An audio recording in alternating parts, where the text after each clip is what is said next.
Assalamu alaikum warahmatullahi wabarakatuhu. Ẹ̀yin lólùfẹ́ lórí ìkànnì Sunna TV Yorùbá. Gẹ́gẹ́ bẹ́ ṣe mọ̀ wípé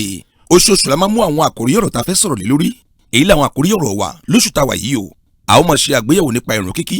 bẹ̀rẹ̀ látorí ìṣe ìmọ́tótó ká tó kírun. Oríṣiríṣi ìmọ́tótó tí ń bẹ àti báwo la ṣe ń ṣe, gẹ́gẹ́ bí ká ṣe àlùwàlá, ká wẹ̀ jánábà. A wá fúnra wa ní àlàyé lẹ́kùnrẹ́rẹ́ nípa bá a ṣe ń kírun. Oríṣiríṣi àwọn ìrun tí ń bẹ àti àwọn náfìlà. Irú ìrun wo ni Ọlọ́run yóò gbà? Àwọn ìrun wo ni Ọlọ́run ò ní gbà? Àwọn ohun tí ń ba ìrun jẹ́, kí làwọn nǹkan tó yẹ ká ṣe tá a bá ṣàṣìṣe nínú ìrun, tá a máa fi tún àwọn àṣìṣe nìṣe níwájú Ọlọ́run. Gbogbo àwọn àlàyé wọ̀nyí lẹ́kùnrẹ́rẹ́ la ó mọ̀ fúnra wa lórí ìkànnì Sunna TV Yorùbá. Ìyẹn nínú prógámù wa fún tóṣù tá a wà yìí, àlàyé lẹ́kùnrẹ́rẹ́ nípa ìrun, àǹfààní wo ni bẹ̀ nú ẹ̀ àtàwọn ọ̀nà tá à ń gbà ṣe é. Èyí tí ó fi bá ń tí ẹ̀sìn ń fẹ́ ní ọ̀dọ̀ wa. Ẹ mú bá wa kálọ lórí Sunna TV Yorùbá. Sunna TV, ìmọ́lẹ̀ ẹ̀sìn Islam pọ́nbélé ni. Shukran ya Rabbi, shukran. أعوذ بالله من الشيطان الرجيم بسم الله الرحمن الرحيم وإن يريدوا أن يحدثوك فإن حسبك الله هو الذي أيدك بنصره وبالمؤمنين وألف بين قلوبهم لو أنفقت ما في الأرض جميعا ما ألفت بين قلوبهم ولكن الله ألف بينهم إنه عزيز حكيم يا أيها النبي حسبك الله ومن اتبعك من المؤمنين. adúpẹ́ lọ́dọ̀ Ọlọ́run. Alhamdulillah. A kí Ọlọ́run, a yìn Ọlọ́run ọba púpọ̀, ọba tí ó nílé ayé tó wá dá wa sí ilé ayé tó sì rán wa pé ká wá jọ́sìn fóun. Ìntà sì torí ẹ̀ wáyé nìyẹn, ká wá sìn lọ́hun. Bàbá sìn lọ́hun, èyí náà láfi rí ọ̀nà ọlà. Bàbá sìn lọ́hun láfi rí ìyọ́nú Ọlọ́hun. A jẹ́rìí pé kò sọ́ba kan àfọba mi Allah. Òun nìkan oṣù náà lọ́ba tá a máa sìn, á nísìn nǹkan mí lẹ́yìn rẹ̀ o. Àdánwò tí ń dé bá ni àfi ma ọba méjì lẹ́yìn ọba mi Allah. Ọlọ́run má jẹ́ ó dé bẹ́ẹ̀ ní kọ̀ọ̀kan wa o. Amina. A jẹ́rìí pé Ànábì wa Muhammad sallallahu alayhi wa sallam ẹrú Ọlọ́run lànábì, òjíṣẹ́ Ọlọ́run. Òun ló jẹ́ àmọ́ Ọlọ́run, òun ló jẹ́ àmọ́ bá a ṣe sìn lọ́hun.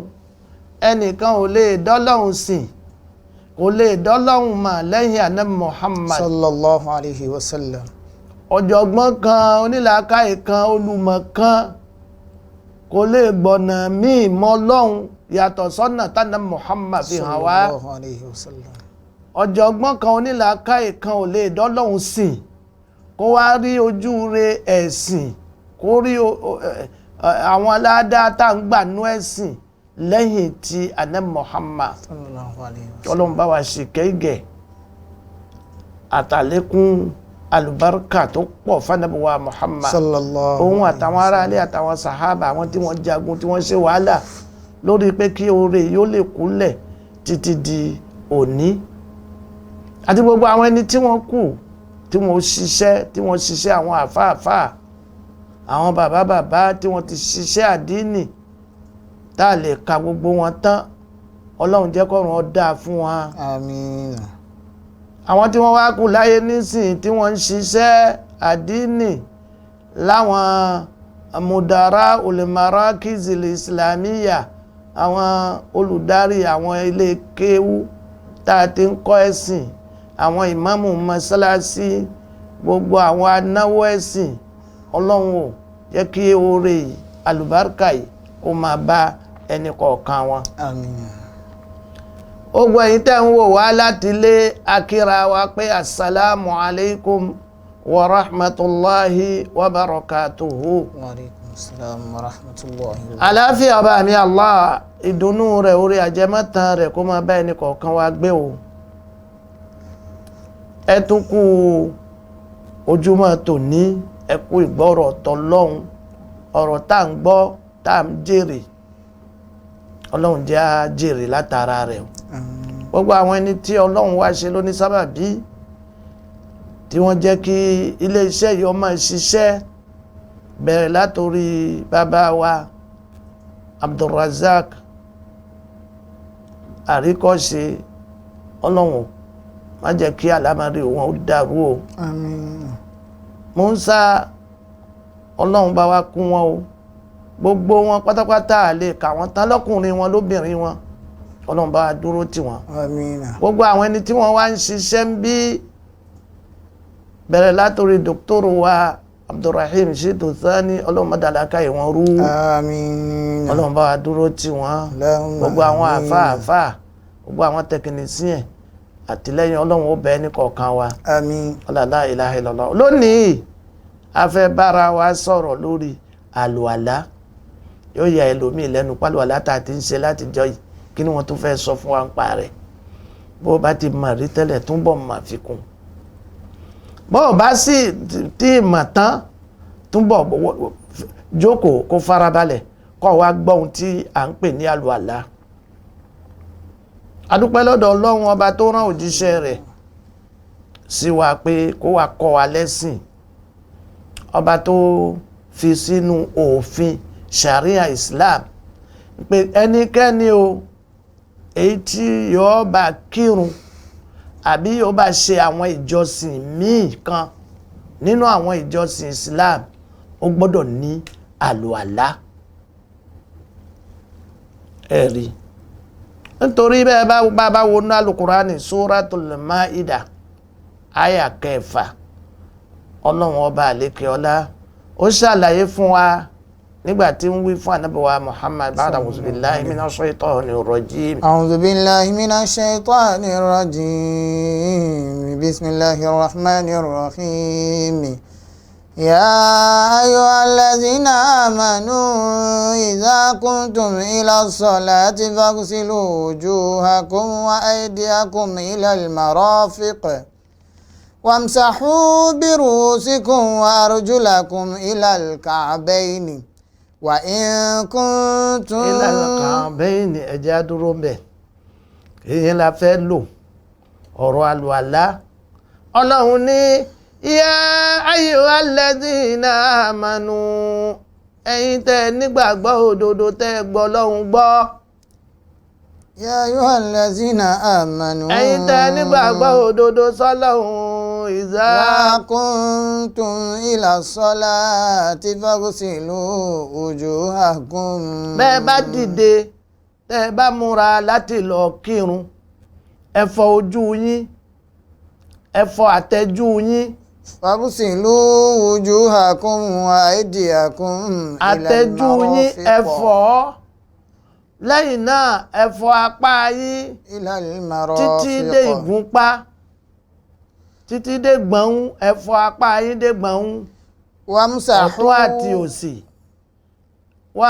wamsahu birusikum. ẹ wá fi omi fi pa orí yín, ẹ fomi sọ́wọ́ ẹ fi pa orí yín. wamsahu birusikum wa arjulakum ilal ka'bayni. bẹ́ẹ̀ bá fomi fi pa orí yín, kẹ́ wá fọ ẹsẹ̀ yín títí dé kókósẹ̀. àlàyé tí ọlọ́run ọba ṣe fún wa nínú Suratul An'am àyà 6. àyà yìí ń tọ́ka pé dandan ni ọ̀rọ̀ yẹn ní kéèyàn ò ṣàlùwàlá kó tó lọ kírun. inú sharia Islam léyìí tọ́lọ́run ọba ṣàlàyé ẹ̀ sínú àyà yìí,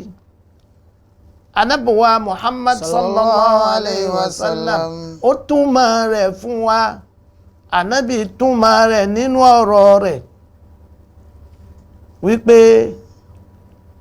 bá a ṣe ṣe é nì, Ànábì ṣe é nígbà táyà ìsọ̀kalẹ̀, Ànábì ṣàlùwàlá tá a ṣàlàyé ẹ̀ fúnra wa. Ànábì ṣe fi ń tọ́ka pé in tí àyà yìí sọ ìtumọ̀ rẹ̀ òun ní dandan ni ká ṣàlùwàlá ká tó lọ kírun. bóyá ní tọ̀hún ò bá ní ìmọ́tótó tí ò bá lálùwàlá rí tẹ́lẹ̀, nítorí ká fọ ojú ká wá fọ apá méjèèjì dégúnpá ká fomi pa orí. èyí ọ̀rọ̀ yẹn ní ẹyọ kọ̀ọ̀kan ká máa ṣe lẹ́yọ kọ̀ọ̀kan, ẹlẹ́yọ kọ̀ọ̀kan ìyẹn ní ọ̀rọ̀ yẹn. èyí èkejì ẹ̀kẹta kì í sọ̀rọ̀ yẹn bó bá rí pé ó fọ àkọ́kọ́ ni ó mọ́, gbọ́ mi yé dáadáa o. ó fẹ́ ṣàlùwàlá ó wá ó fomi fọ ojú rẹ̀ lẹ́ẹ̀kan oṣù, ẹ̀ẹ̀kan oṣù ó fomi fọ ojú rẹ̀, ó fọ omi fọ apá rẹ̀ ọ̀tún, ó fomi fọ apá rẹ̀ tòsì, ó fomi pa orí, ó fọ ẹsẹ̀ rẹ̀ lẹ́ẹ̀kan oṣù. ìyẹn lọ̀rọ̀ yẹn. súnà ní ká fọ̀ lẹ́ẹ̀kejì ká fọ̀ lẹ́ẹ̀kẹta, ṣùgbọ́n nínú súnà náà ní ká fọwọ́ náà ká tó ti ọwọ́ bọ̀ nù àgé àlùwàlá. àgé àlùwàlá ní ti àti tọwọ́ bọ̀, agolo la fi ń ṣàlùwàlá tẹ́lẹ̀, àgé nísìn wọ́n ti ṣe níṣe pé a kì í tọwọ́ bọ̀ ká tó ṣàlùwàlá.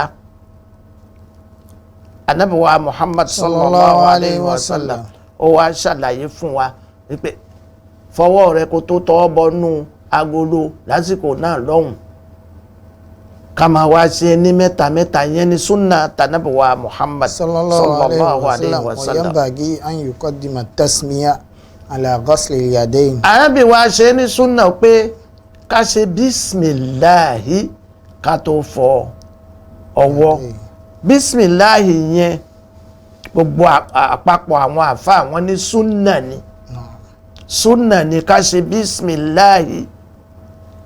ká tó fọ ọwọ́. ṣùgbọ́n àwọn kan sọ pé ọ̀rọ̀ yẹn nígbà tánàbì tí ní ká ṣe àtàsímíyà máa zikr, ká ṣe bísmìláhì ká tó bẹ̀rẹ̀ sí ṣàlùwàlá. ṣùgbọ́n sukutuhuma máa al-jahl wan-nisyan. bẹ́yàn ò bá mọ̀ gbẹ́yàn máa ń ṣe bísmìláhì àbọ̀ gbàgbé kò ṣe bísmìláhì, nǹkan kan kò ṣe àlùwàlá ẹ̀ o. nítorí Ànábì wa Muhammad sallallahu alayhi wa sallam ó sọ pé la wudu'a liman lam yazkur ismallahi alayhi. hadith Ànábì Muhammad sallallahu ó ní alayhi la wa sallam. wudu'a liman lam yuzkar ismallahi alayhi. kò sálùwàlá fẹ́ni tí ò ṣàzíkìrí kó tó bẹ̀rẹ̀ àlùwàlá. àzíkìrí yẹn ni bísmìláhì, èyí tá a fi máa ń bẹ̀rẹ̀ gbogbo nǹkan. ẹ̀rí hadith Ànábì wa Muhammad, hadith ó sì ní ọ̀nà púpọ̀ lahu turuk, hadith ní ọ̀nà púpọ̀. àwọn àfáà míì sọ pé dọ̀yìn fò ní pé kì í ṣe dandan ní ká ṣe bísmìláhì. ní kúkúrú èdè bọ́ ọ bá rántí ṣe bísmìláhì nítorí oore tó ń kún oore fún ọ ni. má fagídí sọ pé nítorí ìmọ̀ tó dé nísìnyí kì í ṣàìṣe ọ̀rọ̀ yẹn àbá oníṣẹ́ tó ṣe bísmìláhì, hadisi dọ̀yìn fún ni. gbogbo èyí ń tọ́ka fún wa wípé níbẹ̀rẹ̀ àlùwàlá ká bẹ̀rẹ̀ pẹ̀lú bísmìláhì ká sì ṣe é dáadáa. ó wá sọ̀rọ̀ yẹn fún gbogbo ẹni tí yambagi liman arada al-wudu'a an yusammillaha inda badihi bi ghasli yadayn. bísmìláhì ó bẹ̀rẹ̀ sí fọ ọwọ́ rẹ̀ méjèèjì. báyà nìkan lè gbé ìmọ̀ tuntun kan wá fún ẹ wípé kò sínú alukurani nínú àyà tí a kà pé fagisulu wujuhakum wa aydiyakum ila al-marafiqi. ṣe bí ojú lọ́lọ́run ti bẹ̀rẹ̀ a ṣe ń fọwọ́. nígbà táyà sọ kalẹ̀ màláíkà Jibrilu fi hàn Ànábì wa Muhammad báwo ni ó ṣe ṣàlùwàlá. bí màláíkà Jibrilu ti fi hàn Ànábì ní pé fọ ọwọ́ ẹ̀ méjèèjì pẹ̀lú bísímìláì ẹ̀rí kó o fomi fọ ẹnu kó o ṣe alimadumado ní ká bomi sẹ́nu ká sì rún lẹ́nu kùtùkùtù báyìí kì í ṣe pé kó bomi omi ó lọ ẹnu ẹ̀ ó ro omi náà lẹ́nu kùtùkùtù gbogbo ohun tó wà nínú àlàfo ẹ̀yìn àwọn àjẹkù oúnjẹ tó wà nínú ẹnu ẹ̀ tí ó dààmú ẹ̀ nígbà tó o bá ń kírun tó máa wá fọgbọ́n rún ní orí ahọ́n tí ò ní jẹ́ ọ̀ka tó ń kà dáadáa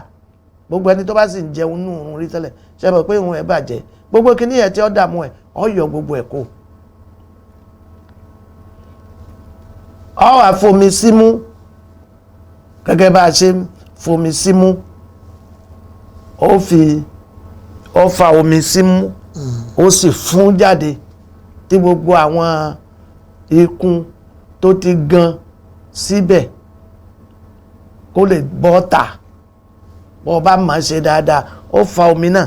ó sì mú imú ẹ̀ ó wá fún bí ẹni fúnkún ó rí i pé gbogbo àwọn ikùn kan tó àwọn nǹkan dọ̀tí tó ti há sínú imú rẹ̀ gbogbo ẹ̀ yóò jáde bẹ́ẹ̀ l'Ànábì wa Muhammad ó sì ṣe wá lójú kòkòrò pàtàkì jùlọ nígbà tá a bá jí lásùbà ká máa fomi fi fún mú bẹ́ẹ̀ nítorí àṣetáàní máa ń fi ihò mú wa fi ṣe ibùsùn àṣetáàní máa ń fi ihò mú wa ìfi máa ń ṣe ibùsùn nítorí ẹ máa fún imú bẹ́ẹ̀ àṣetáàní yóò máa jí yóò máa jáde kúrò níbẹ̀ ẹ̀rí yastanshiku summa yaghsilu wajhahu ó wá fọ ojú rẹ̀ ó bomi fi fọ ojú ó fọ láti ibi tí irun rẹ̀ dé lókè báyìí títí dé ìsàlẹ̀ ẹ̀gbọ̀n rẹ̀ ibi tí etí kó kan etí méjèèjì kì í ṣe pé kó kàn ju omi sójú kò sálù àlá ń bẹ̀ ọ̀ lálù àlá ọ̀ lálù àlá ó sì fọ́ ni ó fẹ́ bomi sí gásìlò ni wọ́n sọ ẹ fọ́ nítorí ẹlòmíì ń bomi sí ń sì ń fi ilẹ̀ bẹ́ẹ̀ fọ́ ojú ẹ̀ kó débi tí irun dé kó dé sàlẹ̀ ẹ̀gbọ̀n kó sì débi etí méjèèjì min manabiti sha'ri ẹ̀rí min a'la ila zakni min asfali ibi tí irun débi lọ sàlẹ̀ ẹ̀gbọ̀n lọ bí etí méjèèjì wà ardan ila furu'il uznayni gẹ́gẹ́ bá a ṣe sọ fúnra wa kó débi etí méjèèjì o èyàn là ń pè ní ojú inú ojú òun ni mú wà inú ojú lẹ́nu wà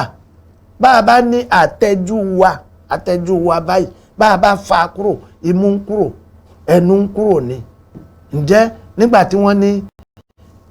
fagisilu wujuhakum ẹ fọ àtẹ́jú yín imú wà nú ẹ̀ ẹnu wà nú ẹ̀ haza huwa alwajhu yagisiluhu jami'an ó fọ gbogbo rẹ̀ pátápátá summa yagisilu yadayhi ila almirfaqayni ó wá fọ apá rẹ̀ mọ́ ògùnpá mọ́ ìgbọ̀nwọ́ ìtumọ̀ rẹ̀ ni wípé ma'al mirfaqayni pẹ̀lú ẹ̀ ní o nítorí ẹlòmíì máa ń fọ ó bá fọ apá rẹ̀ báyìí ó bá fọ apá ẹ̀ yọ fọ débi kò ní fọ ibi ìfikùn ibi ọ̀fọ̀ bí fikùn ibi ìgbọ́dọ̀ wọnú ẹ̀ tá a fi ń pè ní òfò apá rẹ̀ ó gbọ́dọ̀ fọ bẹ́ẹ̀ méjèèjì ó bá ti ní àbùbùjẹkù lára àlùalá rẹ̀ tálùalá ò bá pé ìrun rẹ̀ kò pé ẹ̀rí ìtumọ̀ ká fọ apá méjèèjì nìyẹn bẹ́ẹ̀ l'Ànábì wa Muhammad sallallahu alayhi wa sallam bẹ́ẹ̀ ni kana yagsilu yadayhi hatta yashra'a fil udud adọ́d ní ẹ̀rí sí tí yóò fi wá bí ẹ̀rí bẹ́ẹ̀ l'Ànábì wa Muhammad sallallahu alayhi wa sallam a máa fọ apá rẹ̀ àwa yìí fọ bẹ́ẹ̀ bá ti fa òun ni bá ti fọ eléyìí báyìí ó bù ṣe nìyẹn bẹ́ẹ̀ kọ́ naam summa yamsahu ra'sahu ma'a uznayhi Ànábì ní ẹ fomi pa orí yín ra'su gbogbo orí mọ́ etí ìka àfábẹ̀lá ní ọwọ́ etí ògbòrìgbò ni ó gba ẹ̀yìn etí rẹ̀ lọ́ọ́ fi fọ̀ ọ́ bẹ́ẹ̀ lèyàn ń ṣàlùwàlá kama ja'at bihi sunnah gẹ́gẹ́ bí sunna tanabuwa Muhammad sallallahu alayhi wa sallam ó sọ fún wa wa hadha fardun aidan ọ̀rọ̀ yẹn ni o má sọ pé àyà yẹn wọ́n sọ etí sínú ẹ̀ wọ́n sọ etí sínú àyà ara kí ni etí wà ṣe bá ara erí òun lè tí wà ẹ̀rí naam. thumma yaghsilu rijlayhi ila al-ka'bayn. ó wá fọ ẹsẹ̀ rẹ̀ méjèèjì mọ́ kókó ẹsẹ̀ ó fọ ẹsẹ̀ rẹ̀ dáadáa mọ́ kókó ẹsẹ̀ ma al-ka'bayn ni o kì í ṣe ila al-ka'bayn ó bá fọ ẹsẹ̀ jẹ́ kí kókó ẹsẹ̀ rẹ̀ kó wọnú ẹ̀ àwọn kókó yìí jẹ́ kó wọnú ẹ̀ kódà Ànábì ní bó bá wu ẹnìkan pé kó tún fà á wá sókè ó tún lè fà á wá sókè nítorí gbogbo eléyìí òun ni ìmọ́lẹ̀ tá a gbé wá ń jọ gbéde àlìkìyàmà nígbà tá a bá jí kúrò nínú sàárè faman arada an yutila falyaf'al ẹni tó bá wù pé kó tún fà á wá sókè kó fà á kó ṣe é ẹ̀rí nínú sunna tanabuwa Muhammad sallallahu alayhi wa sallam nítorí anabuwa Muhammad sallallahu alayhi sallallahu alayhi wa sallam wa sallam kana yaghsilu rijlayhi hatta yashra'a fi saqayn. Ànábì a máa fọ ẹsẹ̀ rẹ̀ títí Ànábì a máa fọ títí kọjá bí ẹ̀rí títí dé sáàkù méjèèjì ibi ojúgun a máa fọ ma kìí ṣe pé kó fọ ẹsẹ̀ ó dúró bí nìkan Ànábì a máa fọ títí a máa fọ ojúgun rẹ̀ ẹ̀rí bí Ànábì wa Muhammad ṣe máa fọ ẹsẹ̀ ẹlòmíì nísìn kódà kókó ẹsẹ̀ gan-an kọ̀ wọnú àlùwàlá tí ń ṣe ó ti máa lù aláṣẹ rí tẹ́lẹ̀ o ó ń sọ fún wa pé òun máa lù aláṣẹ hadisi imamu Muslim ó rí inú Sahih Muslim nínú hadisi tí Abu Huraira ó gbà wá láti ọ̀dọ̀ Ànábì wa Muhammad sallallahu alayhi wa sallam bí mo ṣe kà á fún ọ yìí haza huwa al-wudu'ul muftarad òun ni àlùwàlá tó jẹ́ ọ̀ranyàn bí mo ṣe kà á fún ọ yìí tó bá kẹ́tí tó bá gbọ́ látòrí ọwọ́ fi kan ẹnu fi kan imú fi kan ojú wa fi kan apá fi kan báwo láà ṣe fomi pa orí àtẹ́tí àti báwo láà ṣe fọ ẹsẹ̀ àti bí tá a ṣe ọ̀kọ̀ọ̀kan dé léyìí tá àìṣe rí tẹ́lẹ̀ látẹnu tòní ká yíra padà ká máa ṣe ìmọ́tótó leléyìí tí ìsìláàmù ó rán ẹnì kọ̀ọ̀kan wa tó sì láǹfààní tó pọ̀ gan àǹfààní ẹ̀ pọ̀ gan eré ìyẹn kọ́ ni a fẹ́ lò lónìí ọ̀rọ̀ yẹn àlùwàlá òun ni à ń lọ orí ẹ̀ lónìí hadisi tá a kà yìí Imam Muslim inú Sahih ẹ̀ ẹ rí hadisi ẹ wá rí pé Abu Huraira òun ló gbà wá ẹ rí ghaslul wajhu ma'al madmada wal istinshaq marratan ẹ rí òun ni àlùwàlá èyí tí Ànábì wa Muhammad sallallahu alayhi wa òun rán wa ghaslul yadayn ma'al mirfaqayn ká fọ apá pọ̀ mọ́ ègúnpá pọ̀ mọ́ ègúnpá ẹ̀rí ká fomi pa orí lẹ́ẹ̀kan pẹ̀lú etí ká sì fọ ẹsẹ̀ pọ̀ mọ́ kókó ẹsẹ̀ lẹ́ẹ̀kan èyí ni àlùwàlá tí wọ́n ní ká ṣe tá a bá ṣe lẹ́ẹ̀méjì kò burú ó tún lọ́lá fi kún nìyẹn ìyẹn sunna Ànábì wa Muhammad abáwá ṣe ní mẹ́ta ibẹ̀ ni sunna Ànábì dúró dé òun ló pé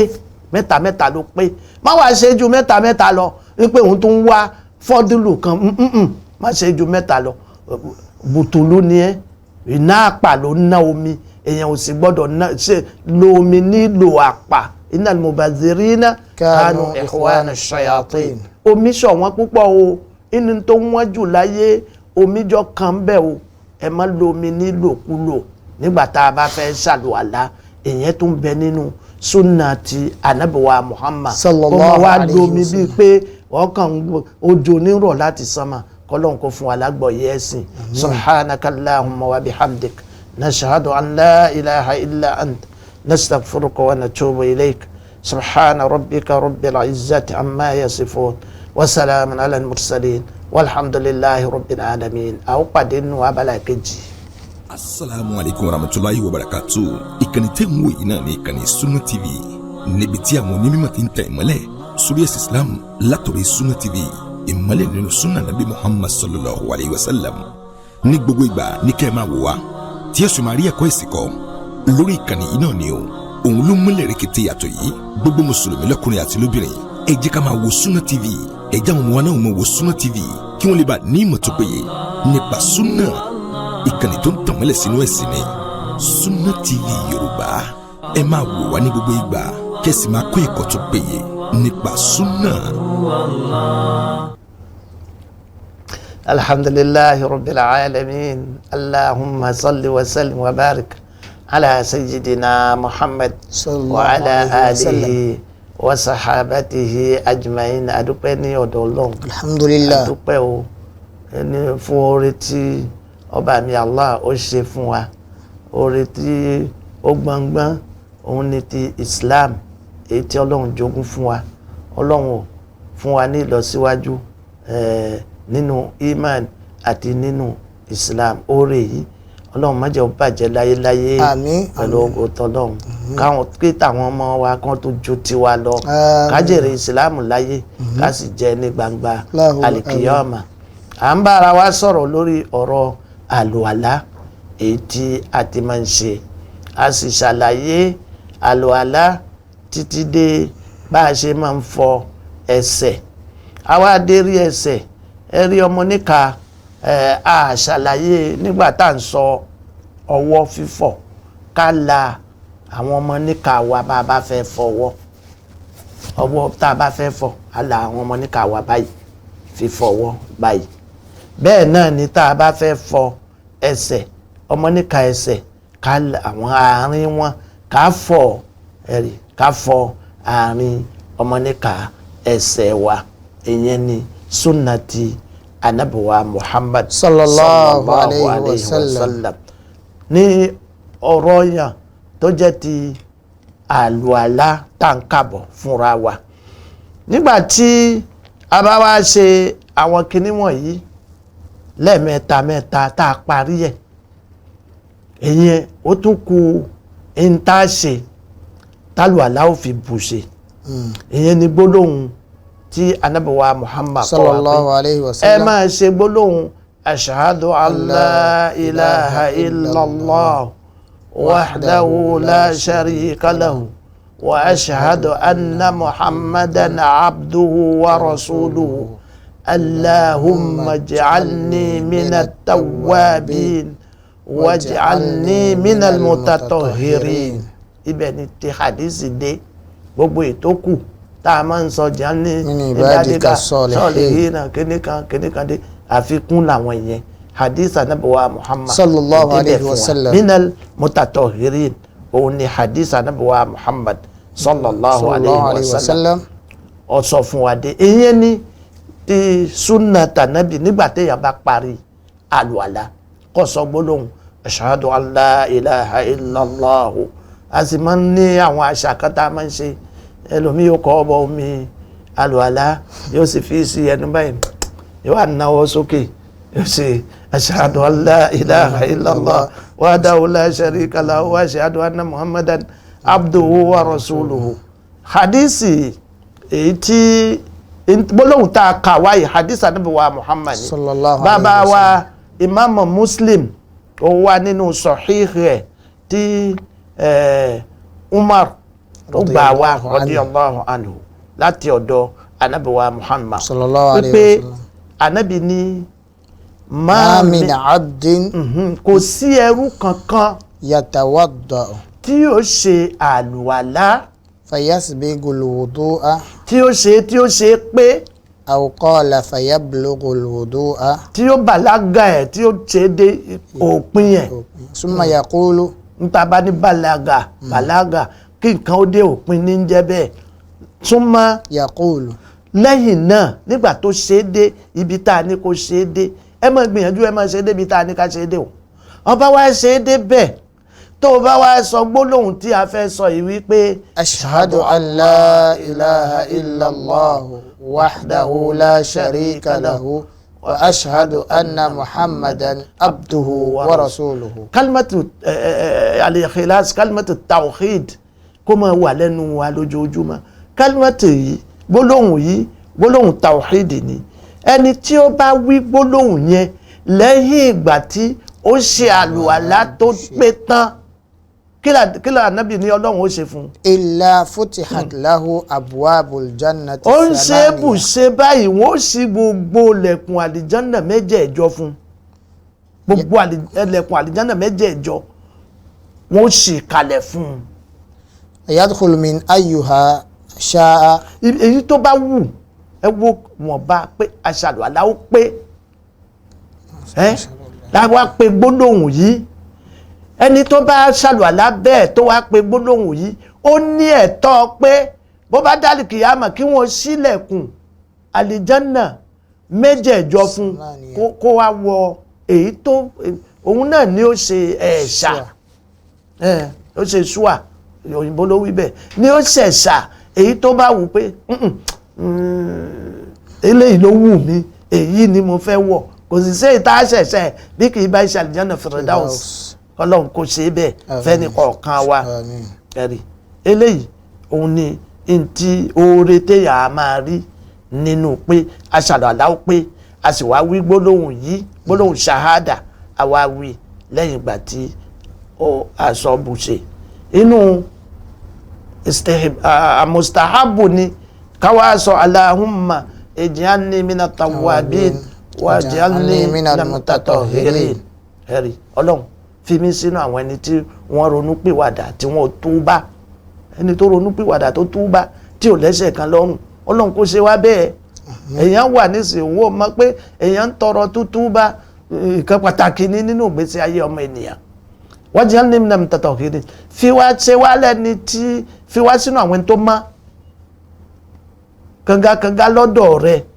ẹ̀rí àwọn àdúrà yìí ó ṣe pàtàkì nítorí Imam Tirmizi òun ló gbà wá kọ́lọ́hún kó bá wa kẹ́ òun ló ṣàlékún ìyẹn Imam Tirmizi inú hadith Imam Tirmizi tó gbà wá ló ṣàlékún yẹn. ibi láti mọ̀ wípé àlùwàlá tó jẹ́ ọ̀ranyàn òun la ṣàlàyé ẹ̀ ni èyí tó jẹ́ àwọn súnà a ṣàlàyé rẹ̀ nísìn á wà lọ àwọn kíni tí yìí máa ń fa pé ká ṣàlùwàlá àwọn iṣẹ́ àdínì wo la máa ń fẹ́ ṣe tọ́tọrọ pé ẹ gbọ́dọ̀ ṣe àlùwàlá kẹ́ ẹ tó ṣiṣẹ́ àdínì náà èyí tá à ń pè ní mujibatul wudu àwọn mujibatul wudu nínú wudu àwọn nǹkan kan bẹ bọ́n bá fẹ́ ṣe nú ẹ̀sìn ọmọ ìyá mi ó ṣàlùwàlá ó bá fẹ́ ṣe dandan ni kó ṣàlùwàlá nínú àwọn kinní wọ̀nyí òun ni àkọ́kọ́ as-salat a bá fẹ́ kírun dandan ni ká ṣe àlùwàlá rí faqad qala Allahu ta'ala ọba àlékè ọlá sọ fún wa nínú àyàtà kàwá lọ ba'da a'udhu billahi minash shaitani rajim ya ayyuhallazina amanu إذا قمتم إلى الصلاة فاغسلوا وجوهكم وأيديكم إلى المرافق وامسحوا برؤوسكم وأرجلكم إلى الكعبين. Àyá yìí ó fi ń hàn wá pé dandan ni béèyàn bá fẹ́ kírun ó gbọ́dọ̀ ṣàlùwàlá. àwọn iṣẹ́ àdínì tá a máa ń ṣe tí ń tọrọ àlùwàlá nìyẹn lọ́lọ́run sọ fún Al-Qur'ani. inú súnà tànàbí wa Muhammad sallallahu alayhi wa sallam ànábì jẹ́ ó yé wa pé la yakbalu Allahu salata ahadikum iza ahdatha hatta yatawadda'a.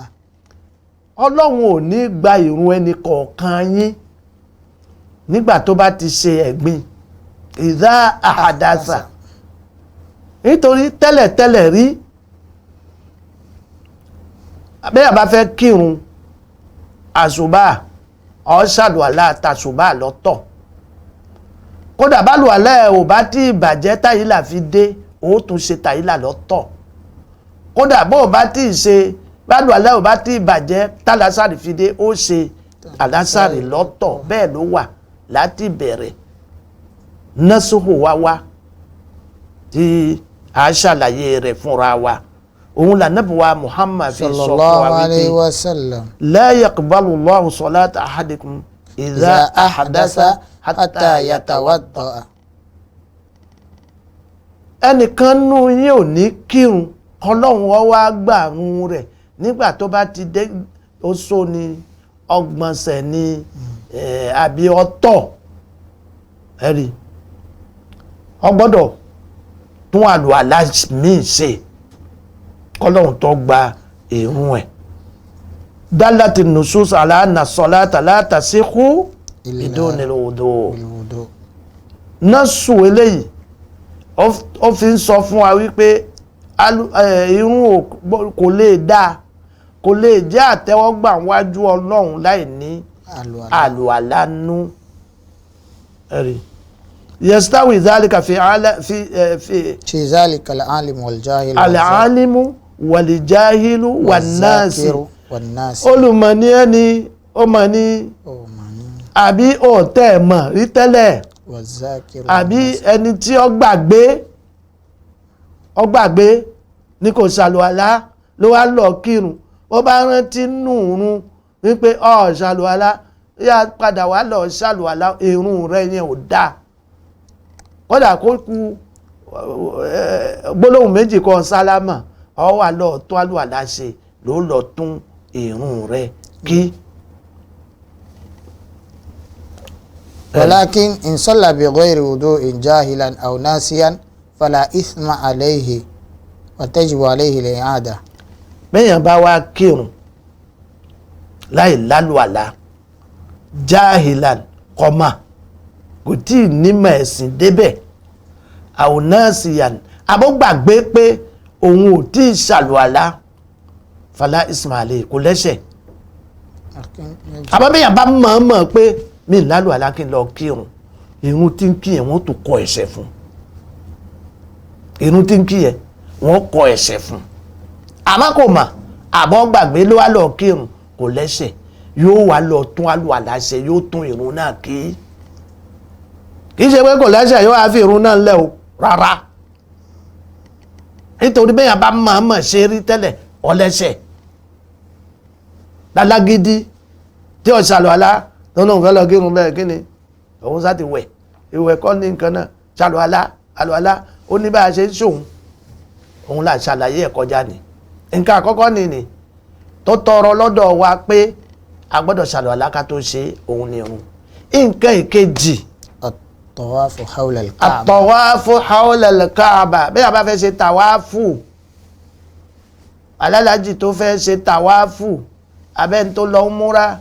tó fẹ́ ṣe tàwáfù yíká Kaaba ọ̀ranyàn ni ó gbọ́dọ̀ ṣàlùwàlá kó tó bẹ̀rẹ̀ sí ṣe tàwáfù yíká Kaaba ọ̀ranyàn ni naam. يجب الوضوء للطواف بالبيت الحرام سواء كان الطواف فرضا أم نكلا. ẹ fẹ́ ṣe tàwáfù yíká Kaaba ọ̀ranyàn ni ó gbọ́dọ̀ lálùwàlá kó jẹ́ tàwáfù ọ̀ranyàn ni dandan gbọ̀n ọ̀pọ̀ ó gbọ́dọ̀ ṣe am nafilan. àbí tàwáfù náfìlà ó wà ní Mẹ́kà ó wá sí Kaaba ó wù ẹ́ pé kó ṣe tàwáfù ó gbọ́dọ̀ ṣàlùwàlá. لفعله صلى الله عليه وسلم. nítorí bẹ́ẹ̀ lànàbí wa Muhammad sallallahu alayhi wa sallam abẹ́ẹ̀ lànàbí máa ń ṣe o. nínú hadisi tí a gbà wá láti ọ̀dọ̀ ìmáàmù Buhari àti Muslim nínú sọ̀híhà àwọn méjèèjì pé ìyá wa Aisha tó rẹ́nìkan ò lè mọ̀ṣọ́ ju ìyá ọ̀ṣọ́ lọ. ìyàwó ànábì tí ń jẹ́ ìyá wa Aisha kọ́lọ̀ kó bá wa yọ́nú sí i òun ní ṣàlàyé fún wa wípé inna awwala shay'in bada'a bihi sallallahu alayhi wa sallam hina qadima makkata annahu tawadda'a summa tafa bil bayt. ó nígbà tánàbí wa Muhammad dé ìlú Makka nǹkan àkọ́kọ́ tánàbí wa Muhammad kọ́kọ́ ṣe ni wípé ànábì lọ ṣe àlùwàlá kó tó ṣe tàwáàfù yíká Kaaba. alálàájì tí ń lọ Mákà tó wá dé Mákà bóyá iṣó ti wá nù bíìsì ni àbí nítorí ẹ̀yàn náà ń ṣàlùwàlá ó ti sónù bíìsì ó gbọ́dọ̀ lọ ṣàlùwàlá ná mọ́ tìjú láti ṣe tàwáàfù yíká Kaaba ó lọ ṣàlùwàlá kó tó wá lọ ṣe tàwáàfù ntànàbí wa Muhammad a máa ṣe nìyẹn máa ṣàlùwàlá ná kó tó wá lọ ṣe tàwáàfù yíká ilé Ọlọ́run. وقد أمر النبي صلى الله عليه وسلم بالاقتداء بأفعاله في الحج. pàtàkì jùlọ nínú iṣẹ́ hajj ànábì pa wá láṣẹ pé ẹ kọ́ ṣe mí nínú gbogbo iṣẹ́ hajj tẹ́ máa ṣe èmi ní ẹ wò fi ṣiṣẹ́ níbi tánàbì tí ń sọ fún wa pé sallallahu alayhi wa sallam ó ní litahuzu manasikakum. ẹ wá gba báwo lẹ ṣe ṣe ìjọsìn yín ẹ wá kọ́ bẹ́ẹ̀ ṣe ṣe ìjọsìn yín. fa inni la adri la alli la ahujja ba'da hujjati hazihi. nítorí ànábì ń sọ fún ọ nígbà tó wá sí Mẹ́kà ọjọ́ náà wípé ẹ wá kọ́ ìjọsìn yín o nítorí mi mọ̀ bóyá hajj tí mo wá yìí bóyá ń tún wá mí lẹ́yìn ẹ̀ ànábì ò sì tún wá mí lẹ́yìn ẹ̀ mọ́ Ọlọ́run ti fi àmì fi hàn ànábì wa Muhammad ló ṣe ló pé gbogbo àwọn sàhábà jọ náà pé ẹ wá kọ́ bẹ́ẹ̀ ṣe máa ṣáàjì kí n kọ́ yín kẹ́ ẹ lè mọ̀ lóníkálukú ń fojú sí bá ànábì ṣe ń ṣe ó ṣàlùwàlá ó tó ṣe tawaf. Imam Muslim ló gba hadisi wa ká tó tawaf yíká Kaaba ká kírun ọ̀rọ̀ yẹn ni ká ṣe ìmọ́tótó nítorí ànábì wa Muhammad ní àtọ̀wáfù bil bayti salatun ká ṣe tàwáfù yìí ká lé Ọlọ́run ìrun ni o ìrun lòun náà o illa anna la hala fi nutuku a kàn máa ń sọ̀rọ̀ nú ẹ̀ ni àìsọ̀rọ̀ nú rùn bó bá sọ̀rọ̀ nú rùn ìrun ẹ̀ bàjẹ́ àmọ́ nù tàwáfù ó lè báyàn sọ̀rọ̀ sún síbí dúró ń bí kò bá tàwáfù ẹ̀ jẹ́ faman nataka fi fala yantiqu illa bi khayri. ẹni bá fẹ́ wá sọ̀rọ̀ nù tàwáfù o ọ̀rọ̀ rẹ ni ẹ sọ nù tàwáfù ẹ má sọ̀sọ̀ kí sọ ẹ má sọ̀rọ̀ àlìfàṣà inú tàwáfù. Imam al-Hakim àti Ibn Hibban àwọn ni wọ́n gba hadisi wa. ẹ̀kẹta nínú tá a gbọ́dọ̀ ṣàlùwàlá ká tó ṣe òun ni masul mushaf a fẹ́ gbé Qur'an al-Qur'an gbogbo ẹ̀yin ọmọlẹ́kẹ́wò gbogbo ẹ̀yin alájí alájá gbogbo ẹ̀yin alásàlátù tí ó di wípé à ń kọ́ Qur'an lónìí nǹkan dáadáa mà ní o ṣùgbọ́n ẹ jẹ́ á máa ṣàlùwàlá ká tó máa gbé alukur'ani àbí ká tó máa ka alukur'ani. yajibu al-wudu'a min ajli masil mushaf wa hamluhu. ká fọwọ́ kan alukur'ani àbí ká gbé alukur'ani ó yẹ ká ṣàlùwàlá nítorí ọba àlékè ọlá ó sọ ní alukur'ani wípé la yamassuhu illa al-mutahharun. àwọn èèyàn mímọ́ ni máa ń fọwọ́ kan alukur'ani o nínú suratul Waqi'a la yamassul qur'an illa tahirun ẹni tó bá mọ̀ òun ní fọwọ́ kan alukur'an. hadith anabi wa Muhammad lẹ́yìn anabi ní la yamassul qur'an illa tahirun. Imam al-Hakim òun ló gbà wá. haramu ni ẹni tí ẹ̀gbin wà lára ẹ̀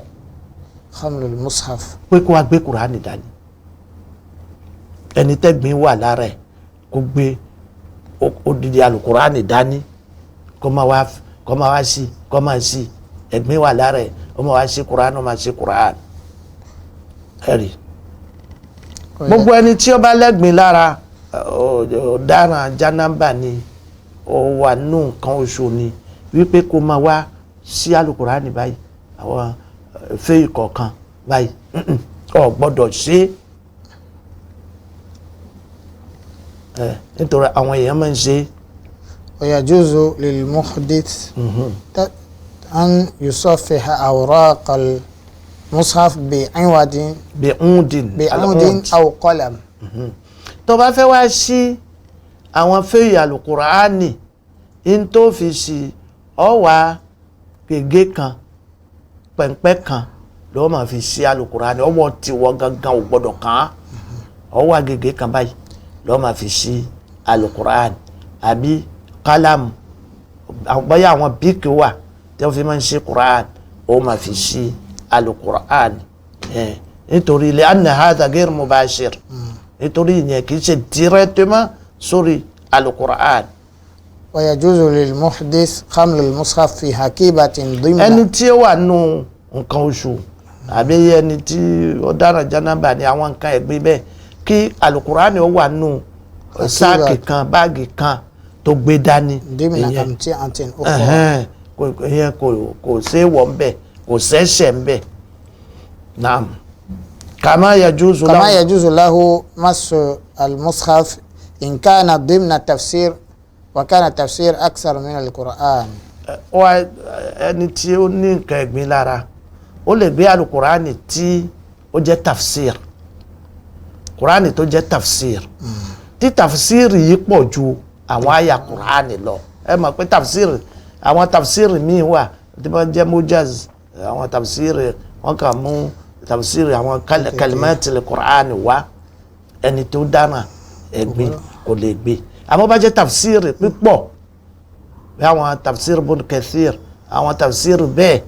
rí ẹni tí ó bá lẹ́gbin lára ó lè gbé yánà zalika la yahillu bita'zimi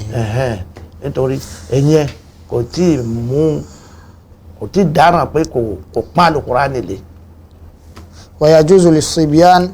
حمل المصحف وهم محدثون. àwọn ọmọ kéékèèké wọ́n lè gbé Al-Qur'an tí ọmọ tó lọ tọ̀ tí ò tí ṣàlùwàlá ó lè wá ó lè gbé Al-Qur'ani lè kéwú ẹ má kí gbé ma ẹ lè kọ́ pé ẹ̀yà máa ń ṣàlùwàlá ni kéèyàn tó fọwọ́ kan Al-Qur'ani kó bá lè má ọmọ sí àmọ́ kẹ́ fi bá wí pẹ̀lẹ́pẹ̀lẹ́ pẹ̀lú àwọn ọmọ kéékèèké. لأنهم لا يستطيعون المحافظة على طهارتهم. àwọn ọmọ wọn lè mú sódà ní àwọn ọmọ wọn lè ṣọ́ ìmọ́tótó wọn àwọn ò tí ì lágbára bẹ́ẹ̀. وحاجتهم ماسة لحمله من أجل حفظه. àwọn ọmọ sì ní bùkátà pé kí wọ́n gbé Qur'ani nítorí kí wọ́n lè ka Qur'ani àbí tí wọ́n lè ha Al-Qur'ani ṣe tágbárí ẹ̀rí. nínú àwọn nǹkan tí a máa ń ọtọrọ pé a gbọ́dọ̀ ṣàlùwàlá ká tó ṣe òun ni a bá fẹ́ ka Qur'an ká gbé Qur'an lásán wa lọ a bá fẹ́ ka Qur'an a gbọ́dọ̀ ṣàlùwàlá zalika min ijlalillahi ta'ala wa ta'zimihi a fi ń gbé àgbéga fọ́lọ́run a fi ń pọ́n Ọlọ́run lé ni èèyàn gbọ́dọ̀ ṣàlùwàlá kó tó ṣe tilawatul Qur'an. yustahabbu wudu'. nítorí anabiwa Muhammad sallallahu alayhi wa sallam kì í ṣọ̀rọ̀ ìyàwó mustahabu ni nínú àwọn tá a máa ń ṣe àlùwàlá ká tó ṣe nítorí anabiwa Muhammad lẹ́yìn nabiya sallallahu alayhi wa sallam kana yakrahu an yuzkara Allah ta'ala ala ghayri tahara anabi ó kórìíra pé kéèyàn ṣàzíkiri kó rántí orúkọ Ọlọ́run láì ní ìmọ́tótó gẹ́gẹ́ bó ṣe wá nu hadith bàbá wa sahaba tí a ń pè ní Muhajir ibn Qunfuz ó sọ fún wa wípé Ọlọ́run kó bá wa yọ́nú sí i. annahu ata sallallahu alayhi wa sallam ó wá ọ̀dọ̀ anabiwa Muhammad níjọ́ kan bàbá yìí anabi sì wà ní ibi tá anabi ti ń fún sáré. wasallama alayhi. ó wá sálámà sànàbì falam yarud alayhi ànábì ò dá sálámà padà fún hatta tawadda'a títí ànábì fún sáré bùsí ànábì lọ ṣàlùwàlá kànábì ò tó wá dá sálámà padà fún. summa i'tazara ilayhi faqala ànábì ṣe ìtìzár ó tọrọ àforíjì pé dákun má bínú ó sálámà sí mi rí tẹ́lẹ̀ mo wá pẹ́ tó wá dá sálámà padà sí ẹ ànábì wá sọ gbólóhùn yìí pé inni karihtu an azkura Allah azza wa jal ó ní ó kó mi nírira kò dùn mọ́ mi ara mi kọ̀ wípé kí n porúkọ Ọlọ́run láì jẹ́ wípé mo wà lórí ìmọ́tótó wa alaikum salam ni wa alaikum salam wa rahmatullahi wa barakatuhu gbólóhùn Ọlọ́run Allah ó ti wà nú ẹ̀ ó rí ànábì lára láti pé gbólóhùn yìí láì jẹ́ pé ó wà nú ìmọ́tótó Allahu akbar àìmọye tẹ́mi pẹ̀lú ẹ̀jọ́ ń pè lójoojúmọ́ ẹ̀rí kì í ṣe pé ó lẹ́sẹ̀ o àmọ́ kò dáa ìmáàmù Abu Dawuda ó wà nù Sahih ìmáàmù Abu Dawuda àti Ibn Majah Al-Qur'an òun ni afdal anwa'u zikru gbogbo àzíkiri ní bẹ́ẹ̀ nù Al-Qur'an ẹni bá fẹ́ ṣe àzíkiri gidi kó lọ gbé Al-Qur'an ẹ̀rí. wa yustahabbu liqari al-Qur'an an yaqra'ahu hala kawnihi mutawaddi'an ẹ̀rí gbogbo ẹni tó bá fẹ́ ka Al-Qur'an mustahabu ni pé kó máa wà nú àlùwàlá lójoojúmọ́ kó tó máa ka Al-Qur'an. wa illa anna al-qira'a tajuzu bidunihi ó yẹ kéèyàn ka Al-Qur'an láì ṣe àlùwàlá o a bá fẹ́ ṣe tìláwà mustahabu ni wọ́n tọrọ bẹ́ẹ̀ wípé máa ka Al-Qur'an máa ṣàlùwàlá kó tó máa ka Al-Qur'an. wadalla ala jawazi tilawa ala ghairi wudu'i ahadith àwọn hadith wá púpọ̀ tó tọ́ka pé èèyàn lè ṣe tilawatul Qur'an láì ṣe àlùwàlá hadith ti pọ̀ jù èyí tó hàn jù min azhariha inú èyí tó hàn jù nínú hadisi òun ni hadisi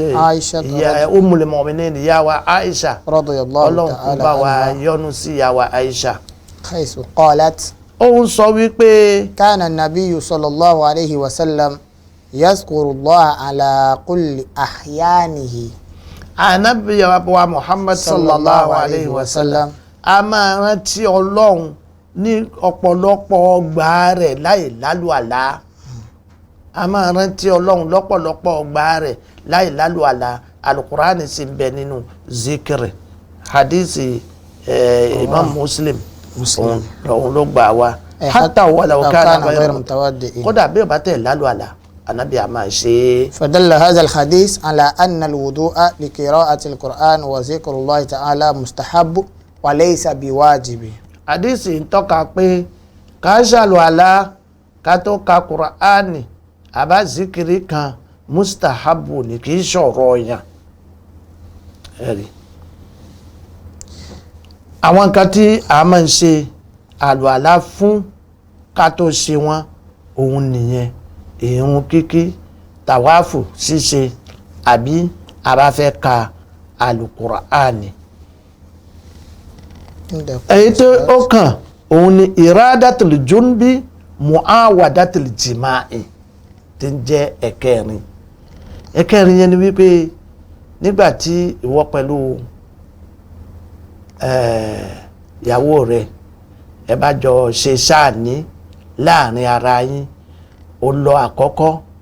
ó wá wù ẹ́ wípé kó lọ ìkejì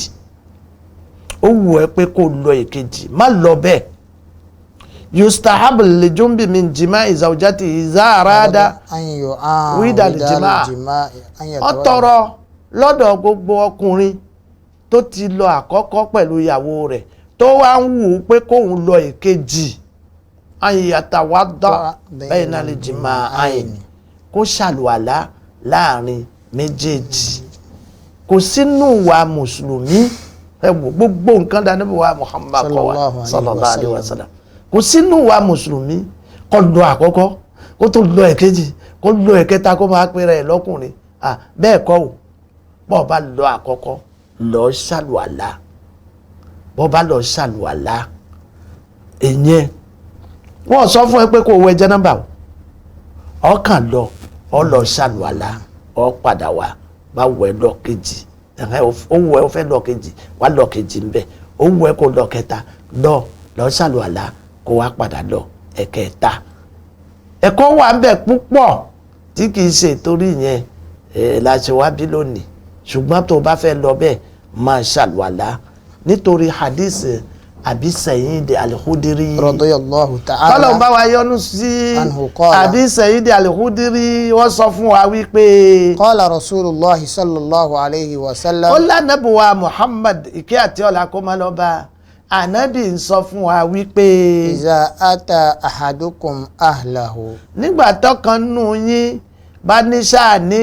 pẹ̀lú ìyàwó rẹ̀ summa arada an yu'awwida ó wá wù ú pé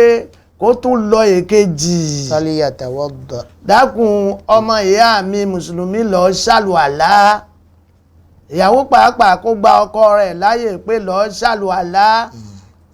sunna tanabuwa Muhammad sallallahu alayhi wa sallam òun nìyẹn ká máa ṣe bẹ́ẹ̀ ìmáàmù Muslim òun ló gbà wá nígbà tí